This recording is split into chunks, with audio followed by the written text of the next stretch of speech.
Hi guys, my name is Miranda. I chose to do my research question on a article that has to do with the administration of subcutaneous immunoglobulin medication in people with immunodeficiency disorders. I was particularly drawn to this journal article because I'm an ICU nurse. I've been an ICU nurse for about 4 years, and we are pretty adamant about making sure that when we send home patients with families, that the families are well versed and knowledgeable in how to give certain medications, injections, infusions, whatever it may be, at home without help. We require teach-back methods. We require demonstration. They have to show us how to do it on a doll. They have to be able to tell us the kind of medication, the dose, etc. And this article focused on patients having to find out this information through YouTube videos, which was a little appalling to me. Because the first couple paragraphs of this article that I literally highlighted say, "It is known that the training location, particularly the hospital and doctor's offices, are associated with more efficient infusions than that is potentially beneficial for patients to be well educated before moving to self-infusions at home." I think my number one question is probably, why is there not some standard of practice in regards to a teach-back method or a demonstration that shows us as medical professionals that these families or patients know how to administer this medication to themselves at home without being under the supervision of another professional. I know that YouTube is a very common platform for our families and our patients' families to access when they are in need of information or how-to videos or a step-by-step walkthrough when it comes to certain medications.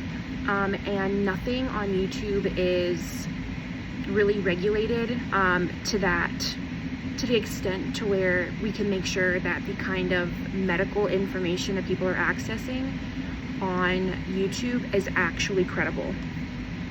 I know that YouTube is accessible 24/7, 365, and that is mainly the reason why our patients go to a resource like this, because doctors' offices aren't open and they're not going to show up into the ED in the wee hours of the morning to ask these people if they can show them how to give insulin or immunoglobulin infusions. That's just not practical. And so in my hospital, it is a common practice for us to make sure that these patients go home physically being able to show us that they know what they're doing. My second research question for this specific article would be, are there any platforms out there similar to YouTube but that are regulated for patients specifically to be able to go to access how-to videos that are provided by medical professionals? A lot of the YouTube videos on the platform, on YouTube itself, when reading through this article, I discovered that majority of the videos that they studied were uploaded for informational use by other patients, but they were created by patients themselves. Having patients themselves provide a how-to video for another patient is a recipe for disaster, because how one patient does it may be good for them but may not be good for another patient.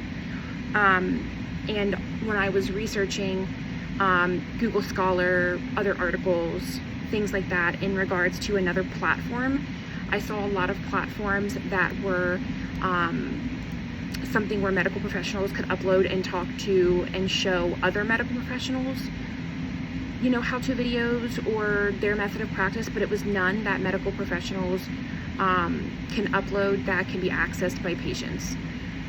So those are my two big research questions. I couldn't really find any other information on them But I do feel that the Teach Back method should be a standard of care before sending home patients with medications like this. And I feel like it would be a great resource to have a platform similar to YouTube that is curated just for patient use, through videos, how-to, step-by-step instructions, printable instructions, whatever it may be, that are only uploaded by medical professionals that have the certifications and the degrees to provide this kind of information. So I found this article particularly interesting just because I deal with it regularly.